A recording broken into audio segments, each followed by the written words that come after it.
Some people spend their whole lives searching for the one person meant for them. Others stop searching, leave the front gate unlatched, and quietly wait, believing that if fate ever remembered their name, it would know where to find them. Elias Boone had lived alone so long that even the wind seemed to recognize him. Every sunrise arrived over the Wyoming hills exactly the same way, spilling pale gold across the open prairie, brushing the weathered boards of his ranch house, and waking the old chestnut horse standing patiently beside the split-rail fence. The world beyond those rolling fields kept changing. Railroads stretched farther west. New towns appeared where buffalo trails had once crossed the plains. Families arrived with wagons full of hope. Children filled schoolhouses, and church bells echoed across valleys that had once known only coyotes and distant thunder. But none of those changes ever reached the quiet little ranch sitting nearly 15 miles from the nearest settlement. Time moved differently there. Slower, gentler, almost as though it respected the man who called it home. Every morning before the first cup of coffee, Elias walked the fence line with his old shepherd dog trotting faithfully beside him.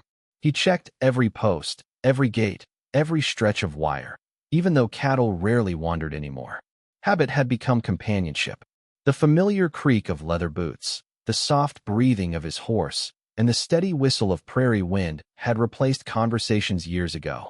Folks in town often wondered why a man like Elias Boone had never married. Some guessed he had once loved someone who never loved him back. Others believed he simply preferred silence to people. A few insisted he was too stubborn for family life. Elias never corrected any of them.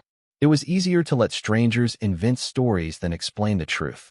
The truth was quieter than gossip. He had simply never met a woman who made him feel that leaving the porch light burning every evening was worth the wait. So every night, before heading inside, he lit the lantern hanging beside the front door anyway. Not because he expected visitors. Very few ever came. But because, somewhere deep inside, beneath years of solitude and weathered patience, a small corner of his heart refused to believe the story was finished. On a shelf above the fireplace rested a tiny silver ring inside a worn wooden box. It had belonged to his mother. She had once smiled at him and said, "You'll know when it's time to give this to someone. Don't rush life, son. The right heart always arrives slower than the wrong one." She had been gone nearly 20 years. The ring had never left the box. Autumn settled across the valley with cool evenings and golden cottonwood leaves drifting lazily across the yard. The air smelled of dry grass, cedar smoke, and fresh bread cooling on the kitchen window. Elias repaired a loose hinge on the barn door while distant geese crossed the sky in perfect formation. It looked like another ordinary day, the kind that quietly disappeared without asking anyone to remember it. Then his old shepherd suddenly lifted its head. The dog never barked without reason. Elias looked toward the narrow trail winding over the ridge nearly half a mile away. At first he saw only dust floating through fading sunlight. Then a single horse appeared. It moved slowly, too slowly for a traveler eager to reach town before dark. The rider sat unevenly in the saddle, shoulders slumped with exhaustion, one gloved hand barely holding the reins. Elias shaded his eyes beneath the brim of his weathered hat. As the horse came closer, he realized something that made him stand perfectly still. The rider was a woman. She wore a faded blue traveling coat covered with prairie dust, and loose strands of light brown hair escaped beneath her hat as the evening breeze gently tugged at them. She looked tired in the way only someone who had traveled for many lonely miles could look. Not frightened, not desperate, simply worn thin by distance itself. The horse stopped at the front gate as though it had chosen the place without being told. The woman slowly lifted her eyes toward the ranch house. Their gazes met across the quiet yard without either of them speaking. For one long moment, the wind carried every sound away, leaving only silence between two strangers who had no idea that this ordinary autumn evening was about to become the beginning of a story both of them had unknowingly been walking toward for years. The woman remained in the saddle for several quiet seconds as though she needed to be certain the ranch before her was real. Her horse lowered its head, too weary to search for fresh grass, while the evening breeze carried the scent of cedar and cooling earth across the yard. Elias rested one hand on the fence post, saying nothing. Years had taught him that tired travelers often needed silence before they needed questions. At last the woman gathered enough strength to swing one boot to the ground. Her knees nearly gave way, but she caught herself before pride could fall with her. She removed her gloves carefully, revealing hands roughened by long days on the trail rather than soft hands accustomed to comfort. She looked toward Elias with calm gray eyes that carried more miles than fear. "Good evening," she said quietly. Her voice was gentle, yet worn thin by dust and distance. "Good evening," Elias answered. Neither of them hurried to fill the silence that followed. The dog walked forward first, sniffed the hem of her traveling coat, then calmly sat beside her boots. Elias trusted the old shepherd more than most people. If the dog welcomed someone, he rarely questioned it. The woman noticed the gesture and offered the faintest smile, one that disappeared almost as quickly as it arrived. "May I ask for a favor?" she said. Elias nodded once. "May I stay for one night?" she asked. "My horse cannot go much farther before dark, and neither can I." Elias glanced toward the fading sunlight resting along the distant hills. The nearest town was nearly 15 miles away, and the trail between was little more than a ribbon of dirt winding through open country. No decent person would send anyone back onto it after sunset. "The barn stays warmer than the wind," he replied. "There is fresh hay, clean water, and room enough for your horse." She looked at the barn, then back at the house. "And for me?" she asked with quiet honesty. Elias studied her face. There was no demand in her voice, only simple hope. "The spare room has not had a guest in many years," he said, "but it still has clean blankets." Relief softened her expression in a way words never could. "Thank you," she whispered. She reached behind the saddle and lifted a small wooden box wrapped carefully inside a folded wool blanket. It was not large, perhaps the size of a family Bible, yet she carried it with both hands as though dropping it would break something far more valuable than wood. Elias noticed the box immediately. Travelers usually guarded money pouches or rifles. She guarded that plain wooden box. He said nothing about it. Instead, he led her horse toward the stable, moving with slow confidence that settled both animal and stranger alike. Inside the barn, he filled a bucket from the hand pump while the horse drank deeply, its tired breathing gradually becoming steady again. The woman removed the saddle herself despite obvious exhaustion. Elias stepped forward only once, lifting the heavier end without asking permission. "Thank you," she said again. "You have thanked me twice already," Elias answered. "That is enough for one evening." A faint laugh escaped her before she could stop it. It was the first warm sound the quiet ranch had heard from another soul in years. After caring for the horse, Elias carried an extra lantern toward the porch while she followed a few careful steps behind, still holding the wooden box close against her coat. Inside the house, warmth from the cast iron stove wrapped around them. Fresh bread rested beneath a clean towel on the kitchen table beside a pot of vegetable stew that had been simmering since afternoon. The room smelled of rosemary, onions, and oak smoke. She paused just inside the doorway, taking in the simple furnishings, the polished pine floor, the rocking chair near the fireplace, and the silver ring resting quietly inside its small wooden case upon the mantel. Nothing in the room spoke of wealth, yet everything spoke of care. "You built this place yourself?" she asked. "My father started it," Elias replied. "I finished what he could not." She nodded thoughtfully as though the answer mattered more than he realized. They shared supper without many words.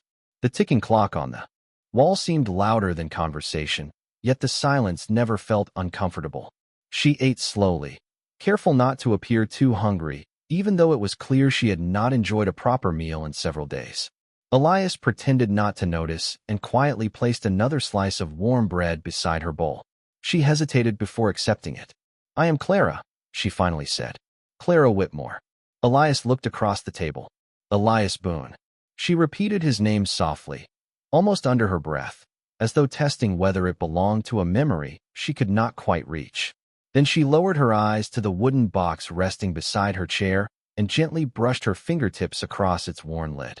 Elias noticed the gesture but asked no questions. Outside, the prairie wind continued drifting through the cottonwoods, carrying another cool autumn night across the empty fields, while somewhere beyond the dark ridge, unseen by either of them, a lone rider paused on the distant trail and quietly studied the single lantern still glowing in the window of the Boone Ranch. Morning arrived wrapped in silver mist that floated low across the pasture before the first rays of sunlight reached the valley. Elias was already outside repairing a loose fence rail when he heard the back door open. Clara stepped onto the porch carrying the same wooden box tucked beneath one arm, as though she never allowed it to drift farther than an arm's length away. She paused quietly, breathing in the cool air scented with pine, fresh earth, and coffee drifting from the kitchen chimney. For a long moment, neither of them spoke. The silence between them no longer belonged to strangers. It felt more like two people learning that quiet could be shared. Elias tipped his hat toward the east pasture. "Breakfast is on the stove whenever you are ready," he said. Clara smiled gently. "I thought I might earn it first." Before he could answer, she noticed a stack of split firewood leaning unevenly beside the porch. Without another word, she rolled back her sleeves and began arranging the pieces into neat rows beneath the roof, where they would stay dry if autumn rain arrived. Elias watched for only a second before returning to his fence. He had met travelers who offered grand promises after accepting kindness. Clara offered only work. By mid-morning, the ranch had settled into an unfamiliar rhythm.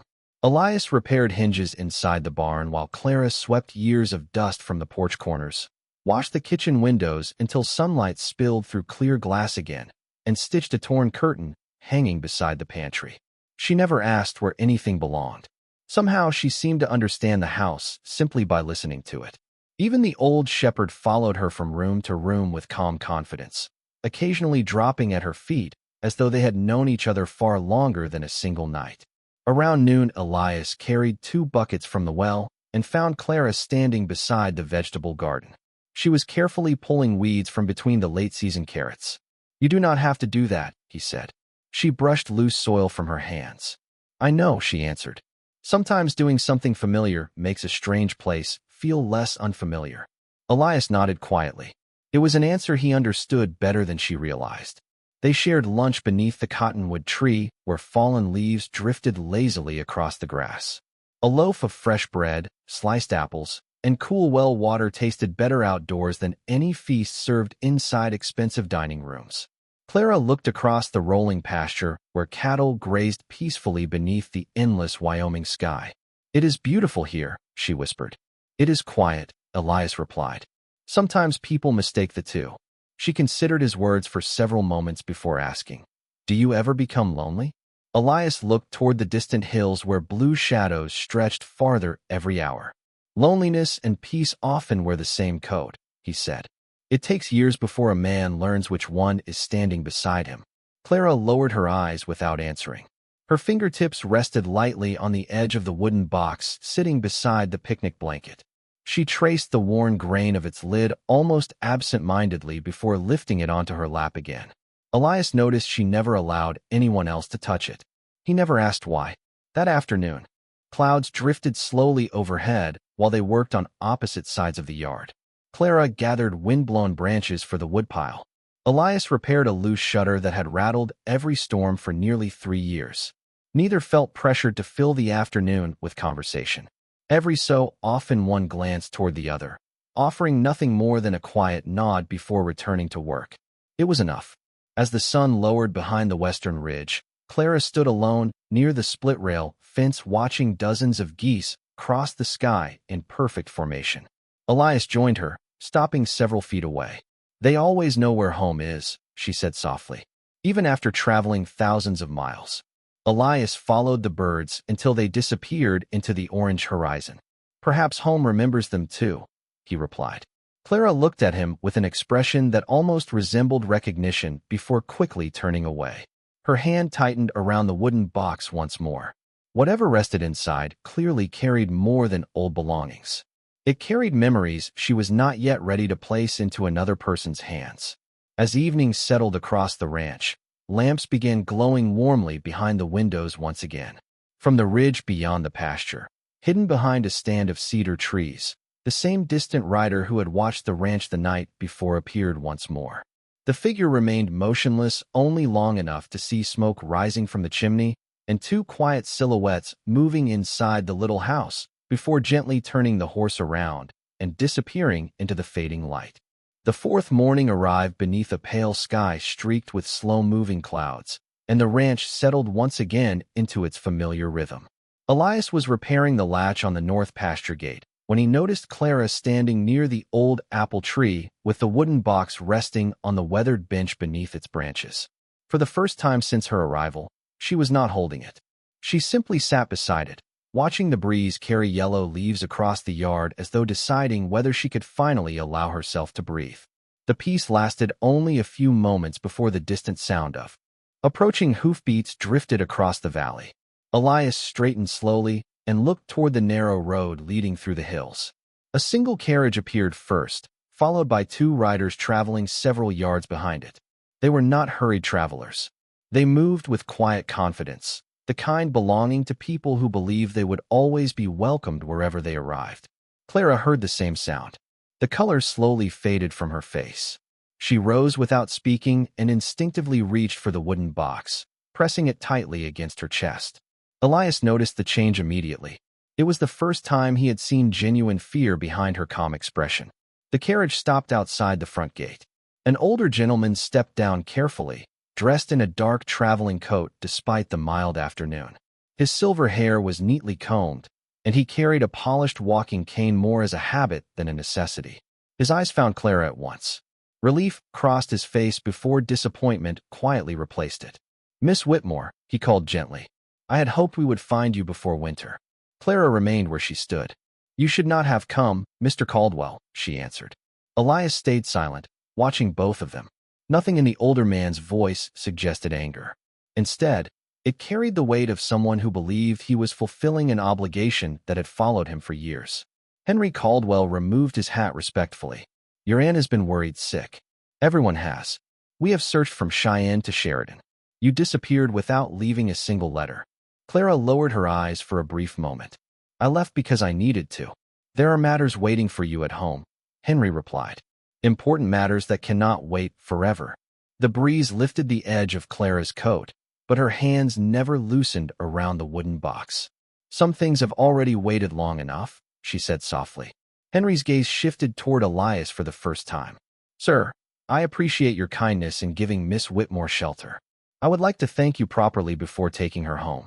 Elias rested both hands on the top rail of the fence.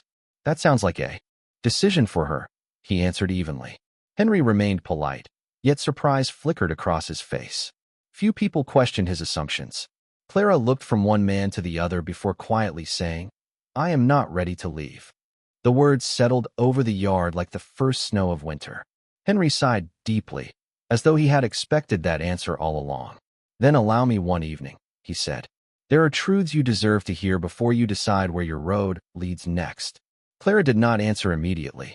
Instead, she glanced toward the ranch house, the porch lantern hanging quietly beside the front door, and the endless fields stretching beyond the fences.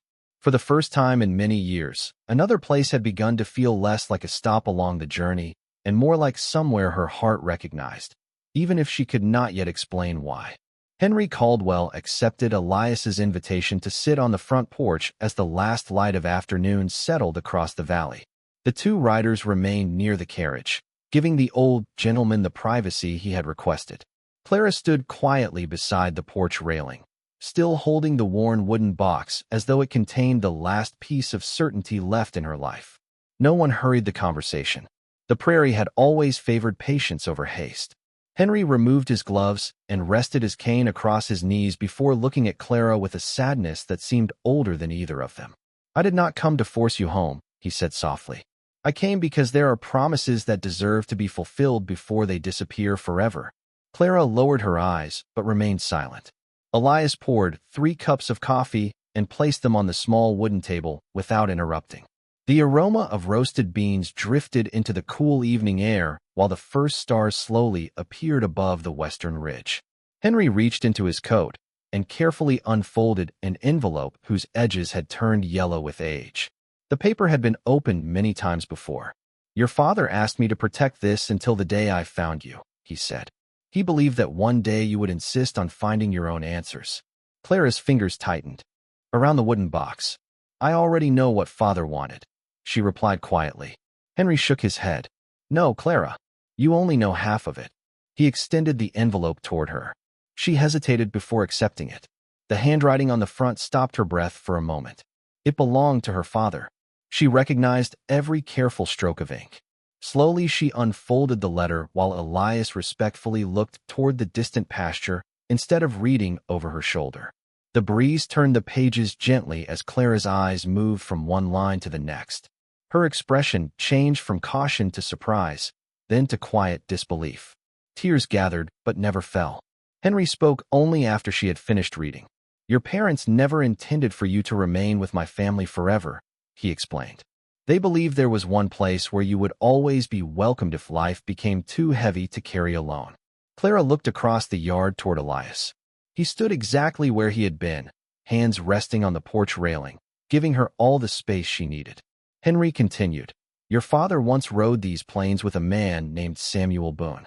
They trusted each other with everything they owned, including their families. Before illness separated them, they made a simple promise. If either family ever lost its way, the other would open the door without asking for anything in return." Elias slowly turned back toward Henry. The name of his father had not been spoken by a visitor in many years. Henry met his eyes with a gentle nod. "Samuel kept his side of that promise until the day he passed away," Henry said. "Your father hoped you would do the same, Elias, though he never knew whether this day would actually come." Silence settled over the porch once again, but it no longer felt uncertain. It carried the quiet weight of lives connected long before any of them realized it. Clara carefully opened the wooden box for the first time since arriving at the ranch.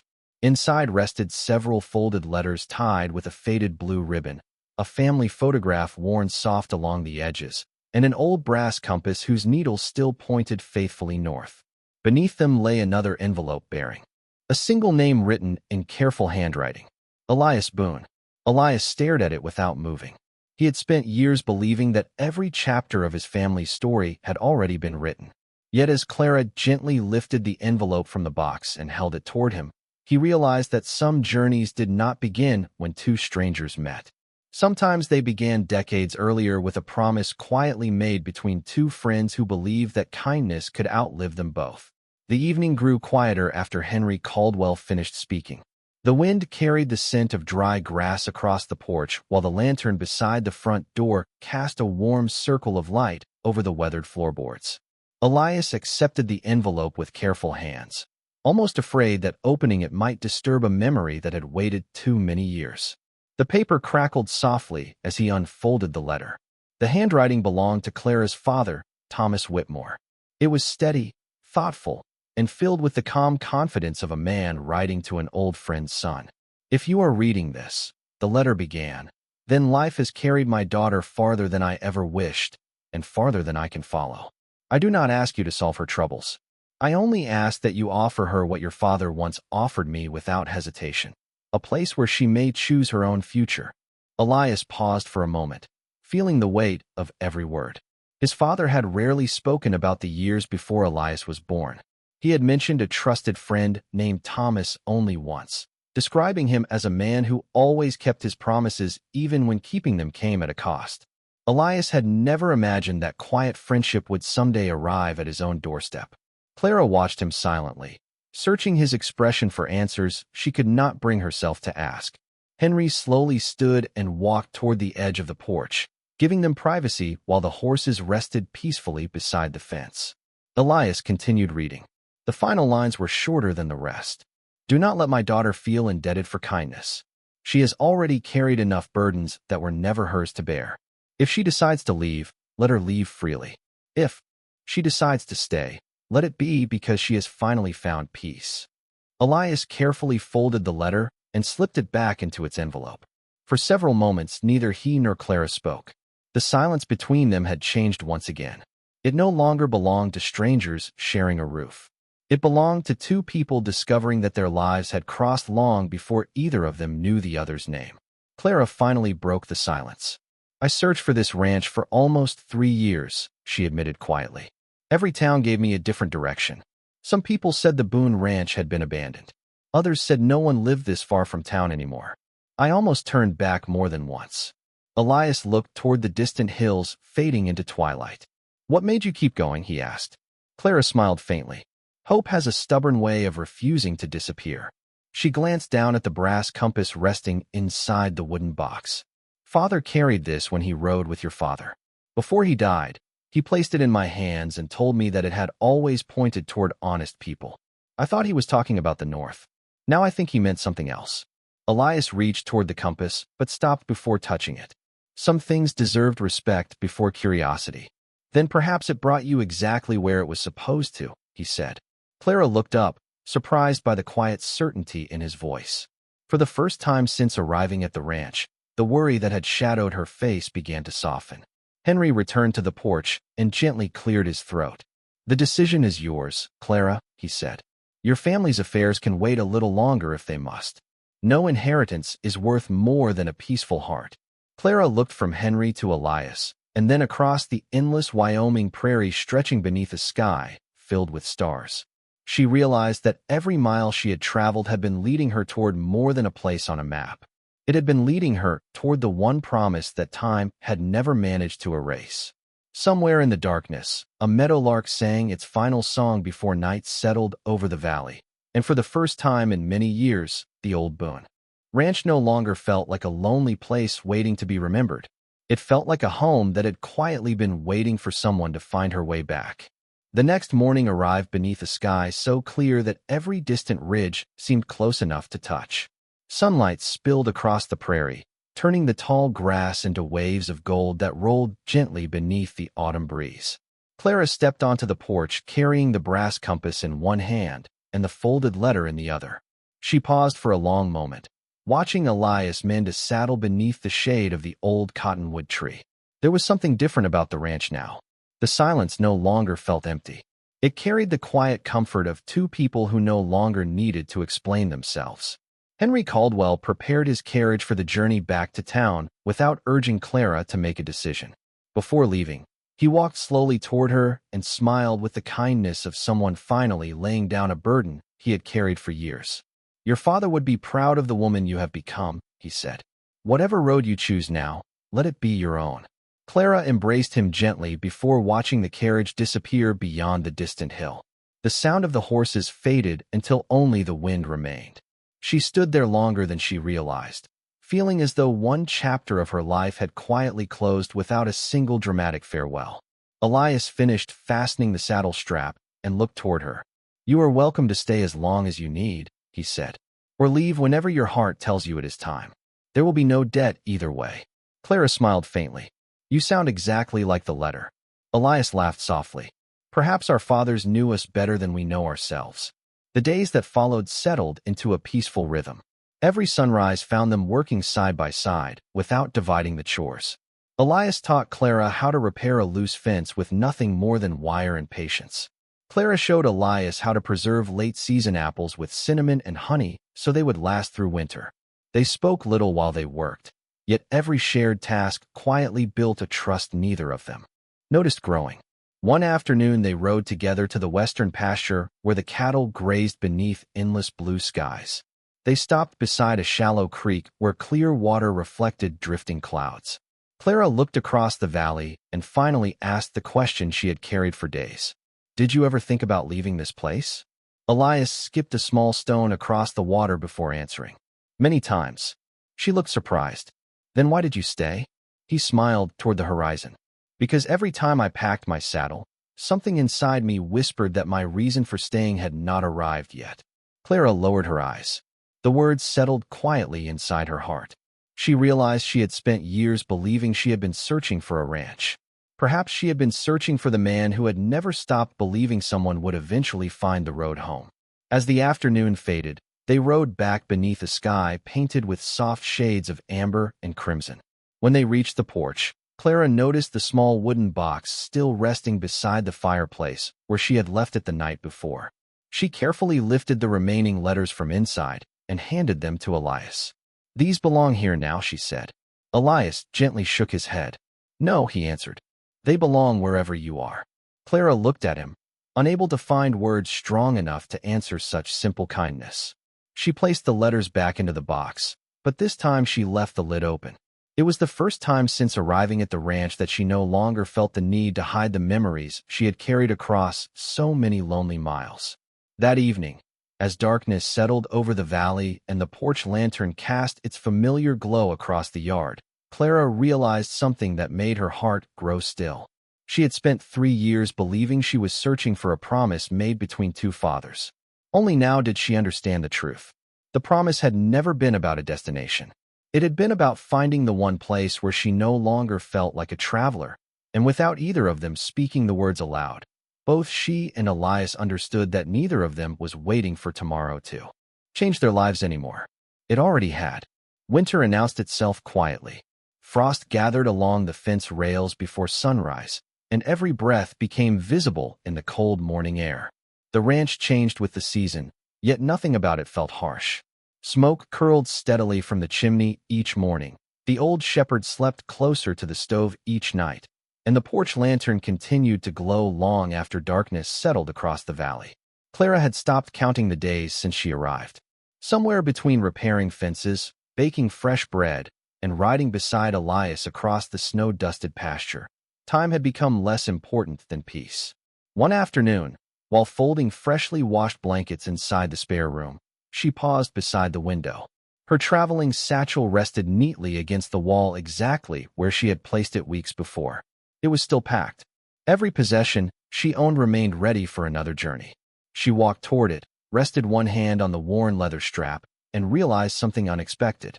She no longer remembered why she had kept it packed. The thought lingered with her through the afternoon. After supper, she carried the satchel onto the porch where Elias sat watching the first stars appear above the prairie. He glanced toward the bag, but said nothing. Clara smiled softly. I think I have been preparing to leave every single day since I arrived. Elias looked toward the distant hills instead of at her. Old habits are difficult to put away. She nodded. Perhaps that is why I never unpacked. A gentle silence followed. The wind stirred the bare branches of the cottonwood tree, and somewhere beyond the pasture an owl called into the night. Clara slowly set the satchel on the porch floor. Then, one by one, she began removing the few belongings it contained. A folded dress, a pair of gloves, a small family Bible, the brass compass. Finally, she carried every one of them back inside the house. When she returned, the empty satchel remained alone beside Elias's chair. He understood what she had done without either of them speaking. She had not announced a decision. She had simply stopped preparing to leave. Several mornings later, Elias disappeared into the old barn before sunrise. Clara found him there standing beside a weathered wooden workbench covered with tools, saddle leather, and small pieces of polished oak. He was carefully sanding a simple wooden hook before fastening it to the wall beside the front door. What is that for? She asked. Elias brushed the sawdust from his hands. Every home needs a place for someone to hang a coat when they come inside. Clara laughed quietly. There has always been a hook there. Elias shook his head. That one belonged to travelers. He secured the new hook firmly beside the first. This one belongs to someone who lives here. Clara looked at the plain piece of oak for several seconds. It was not expensive. It was not carved with beautiful patterns. Yet no gift she had ever received carried greater meaning. She reached for her coat, removed it from her shoulders, and gently hung it on the new hook. Neither of them said another word. The small gesture spoke more honestly than any promise could have. As Christmas approached, neighbors from nearby ranches began stopping by with homemade pies, jars of preserves, and bundles of firewood. They smiled when they noticed Clara answering the door before Elias could reach it. No one asked questions. Out on the frontier, people understood that some stories unfolded quietly, and the kindest neighbors were those who allowed happiness to arrive without demanding an explanation. On Christmas Eve, snow began falling just after sunset. Thick white flakes drifted through the lantern light until the entire ranch seemed wrapped in peaceful silence. Clara stood beside the window watching the snowfall while Elias placed another log onto the fire. The room glowed with warmth, filling every corner that had once known only loneliness. Clara turned toward him with tears shining gently in her eyes, not from sadness, but from the overwhelming realization that the road she had followed for 3 long years had ended without fanfare, without certainty, and without anyone asking her to become someone else. She had finally found the one place where she was welcomed exactly as she was, and across the room Elias quietly realized that the empty chair beside his fireplace had not been waiting for company. It had been waiting for her. Spring arrived almost without anyone noticing. Snow disappeared from the hills one quiet morning, replaced by fresh grass stretching across the valley like a green blanket beneath the Wyoming sky. Wildflowers slowly returned along the creek, the cottonwood tree filled with new leaves, and every sunrise seemed a little brighter than the one before it. Travelers passing the Boone Ranch began noticing small changes. There were flower boxes beneath the front windows where none had ever been before. Fresh curtains swayed gently in the morning breeze. 2 horses now stood beside the fence instead of one. Most of all, smoke rose from the chimney every single morning, never late, never absent.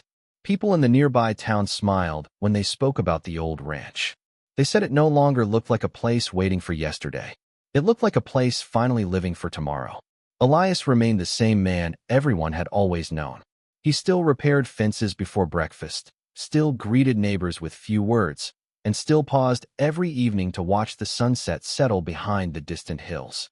Yet those who knew him well noticed something they had never seen before. He smiled more often. Not the broad smile of excitement, but the quiet smile of a man who had finally stopped carrying the weight of empty years alone. Clara never tried to change the ranch into something it was not. Instead, she quietly brought life back to the little things that had long been forgotten. She planted herbs beside the kitchen door. She polished the old rocking chair until the wood shone again.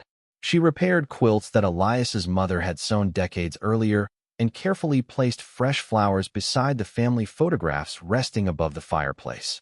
Every corner of the house still honored the past, yet none of it felt trapped there anymore. One warm evening, nearly a year after Clara first arrived, the two of them sat together on the front porch watching the prairie turn golden beneath the setting sun. The old shepherd slept peacefully at their feet while a gentle breeze carried the scent of blooming sage across the fields. Clara looked toward the empty road that had once seemed endless and smiled. "I used to wonder what waited beyond every hill," she said quietly. Elias followed her gaze before answering. "And now," she rested her hand lightly on the porch railing. "Now I wonder how I ever kept walking past places that never felt like home." Elias disappeared inside the house for only a moment before returning with the small wooden box that had rested above the fireplace for so many years. He opened it carefully. Inside lay the silver ring that had belonged to his mother, polished by time rather than use. He looked at it for a long moment before gently placing it into Clara's hand. There was no grand speech, no dramatic promise, no audience beyond the endless prairie itself. "My mother believed I would know when the time was right," he said softly. "She was patient enough to trust that I would." Clara looked at the ring, then at the man beside her. Tears warmed her eyes, but they carried only gratitude. She slipped the ring onto her finger with a smile that needed no words. The fit was almost perfect, as though it had been waiting just as faithfully as the man who had protected it for so many years. The evening breeze moved gently across the porch, lifting the lantern flame without ever putting it out. As darkness settled over the valley, the familiar light beside the front door continued to shine, just as it had every night for decades. Only now its purpose had changed. It was no longer a light left burning for someone who might someday arrive. It had become a light welcoming 2 hearts that had already found where they belonged. Years later, children traveling past the ranch would often ask why the porch lantern was always lit, even on warm summer nights when the moon was bright enough to guide every traveler home. Their parents would simply smile and say that some lights were never meant to chase away darkness. They were meant to remind people that kindness has a way of finding those who need it most, even after years of wandering. And if anyone ever asked what became of the lonely cowboy and the woman who followed an old promise across countless miles of open country, the answer was always beautifully simple. They never searched for another road again, because the greatest journey of their lives ended the moment they realized that home was never a place waiting at the end of the trail. Home was the person who quietly left the door open, believed you would come, and never stopped believing until you did.